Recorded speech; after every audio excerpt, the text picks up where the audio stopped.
Hi, I'm Scott Fresener with U.S. Screen Print and Inkjet Technology. Say that real fast. U.S. Screen Print and Inkjet Technology. U.S. Screen Print and Technology. You can't do it. We're live from SGIA 08 in beautiful downtown and kind of rainy, foggy, kind of gloomy today outside. Isn't that weird?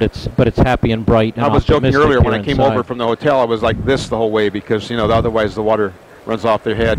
I'm with my good friend, Mark Venit. I've known Mark for, I don't know, what do you think?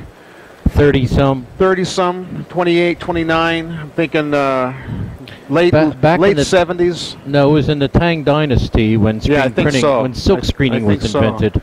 Now, Mark is a living legend, sometimes in his own mind. What do you think? Oh, we have an audience here watching us that knows our history here. Mark has you were a screener at one time. I was a screen printer, which I don't think everybody knows that. I mean, you're known as the marketing guy and the hot idea guy. But did you ever pull a squeegee? I owned the means of production. I paid people who were far more competent you than owned the company and yes. People did it. And I did practice screening, but anything that was actually sold would be done by someone competent. Right. Okay. Now, when I made art, though. Oh, you did. When I met you, you were. You did a seminar at SGIA. You don't know because we didn't know each other then. And you were with, it was Empire Specialty? Empire Specialty Printing Corporation. You've got ESP.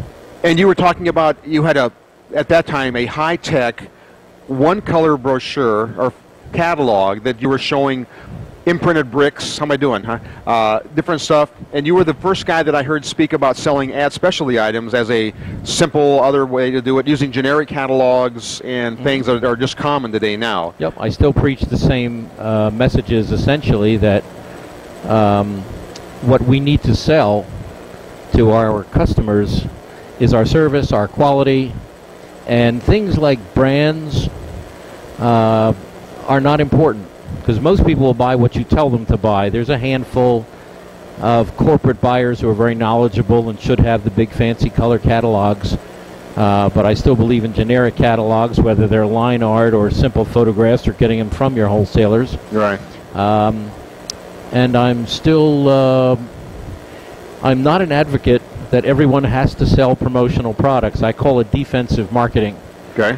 And statistically, from a database that I've kept since 1982, in most companies in our industry that sell them, and I'll define our industry as people who own the means of decorating apparel. Mm-hmm. For most companies in that definition, promotional products usually ends up being no more than 3 to 5% of their gross sales, done at relatively slim margins because it's an add-on. Mm-hmm. It's not really promoted or learned.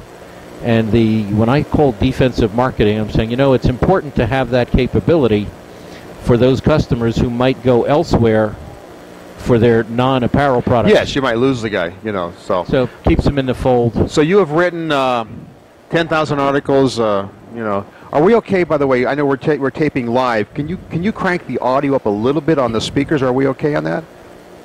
Mark and I both have high-pitched hearing loss from too much rock and roll. And was it too much rock and roll, or was it the drugs, or whatever? My manager was a fellow named Don Kirshner, a name that somebody of really? When you said your manager? Yeah, I had a rock band. I was in the music business for 14 years. I don't know if I knew you had a rock band, though. Were you in the band, or you had the band? I was keyboards. I was lead sing. How long have I known you? I mean, all these years. 30 years. I don't think I ever knew that. No. Well, because I don't get to play piano much, but you may have seen me at some hotels doing that. I think I knew you played piano. Cause I think I saw you drunk one night at some mixer, tickling the ivories. Oh, it could have been so many places, but I was also Buffalo Bob's and Howdy Doodie's manager for 2.5 years until Buffalo Bob died. What was his Bob Smith, wasn't it? Or his real name was Robert Smith. He was from Buffalo, a great radio personality who was brought to New York City in 1946 to help NBC overcome the leading radio personality in the morning, a guy named Arthur Godfrey. Yeah, I heard that name before. And I have Mr. Ukulele. Yeah, I have 16 hours of tape with Bob. Really? For the interview, but when Bob died, the likelihood of ever publishing a book on it went with it. Yeah. I had no idea. This is before your screen print days. No, after. Or It was kind in the of after, 90s. in and yeah. out, in and out. And I worked with the King's Men, as in Louie Louie. Yeah, yeah. What So were I those was guys? able to take my music connections, but And it made you billions. it made me some. And it was sure was a hell of a lot of fun. Yeah. Well, you're a marketer, promoter, rack on tour. I remember you when you were pulling squeegees, and then you decided it's easier to tell other people how to pull them. Well, I remember going to the SGI show years ago when it was. Hi guys, I had to say hi to people. The Brits are here now. I go to this show when it was. Remember when this show was? Every other year was a big show. So because on the odd year you could have 3 booths. That was all you could have, 3 booths. You could be M&R or then Advanced, have 3 booths. I remember going, I didn't know anybody.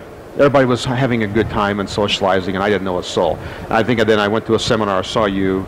I kind of got into doing the book and we stuff. took in strays. Yes, but you have written how many articles? 1,000? It's over 400 that have been published in this industry. Okay. I write for some other publications occasionally on management and marketing. And you've written, I'm guessing, for screen printing, or you probably impressions. Maybe you haven't written for screen printing. I know impressions for years. I used to write for Screen Printing magazine, late 80s, Right. when Sue Vanell was the editor. Boy, we sound like I dinosaurs. want to talk to you. And I've written for EMB. You just said Sue Vanell. Man, we're digging way back into the history now.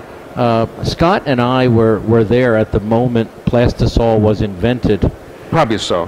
Which was shortly after the Tang Dynasty in the 600s. Yeah, probably so. When ancient Chinese artisans stretched silk across a frame, covered it with beeswax, and created designs with wooden styluses. I wasn't there then. I think you might have been there then. Yeah, well, our technology has improved somewhat. Yes. Now, you've been a speaker, doing day-long seminars, doing half-day seminars. Corporate work, yeah. Yeah. Pretty much, I mean, marketing, selling, 10 biggest mistakes you'll make, pricing, all those topics, right? Driving your competition nuts. Yes. You always had like a little theme Yeah. to your... Yeah, the theme essentially is those who market win. Those who don't are consigned to a future somewhere between being a loser or being marginal. So they got the loser on their friend. Big L. Yes. Now, you've consulted. I mean, I've been to shops you've been to. You've consulted, gone in, spent weeks. Ever spent months? Or you probably have ongoing consults too. I have worked inside 600 companies, screen printers, embroiderers, retailers, manufacturers, and distributors of both equipment and garments. Right. There are some clients whom I've had for 26 years. Right. Others that I see once. The rules of the game haven't changed much. The dynamics may have changed. The economy that we are in, particularly one we're approaching right now, which causes some concern, doesn't mitigate how you market, to whom you market, if you're doing your job. Way, way, way back in the mid-'70s, when Dr. Fresener and I threw our first shingles out, you didn't have to be good. You didn't have to know what you're doing. And to think that yours truly was a speaker on technical seminars on fine line printing. Were you really? Yeah, wow. in Pittsburgh. There's a scary one at a symposium. I was there, 1980. The industry has come to a point where, and it arrived at many years ago, where screen printing itself became more science than art. Yeah. I remember a speaker, a guy from Joy Manufacturing in Florida, who once stood up in Memphis, the first textile symposium in the industry, yeah, right. And he said, whatever you do with your mesh and your ink and your squeegees, if it works, it's right. Fortunately, some of us didn't know certain things were impossible, so we were able to perform it. Yeah. And we worked so hard and so many years to make screen printing a reproducible science where you could set thread or mesh tensions, studied squeegee angles, durometers. Yeah, but now what do you see on shirts? You walk into the store. Yeah. So you 10 years ago, they wanted to look like what we did in the beginning before we learned how to do it. Yeah, it drives me nuts. We spent all these years on the 4-color process and all the high-end stuff, and now you see all this other stuff. And to think all the mistakes we made that we could have sold at a higher price. We'd have called them rejects then, you know.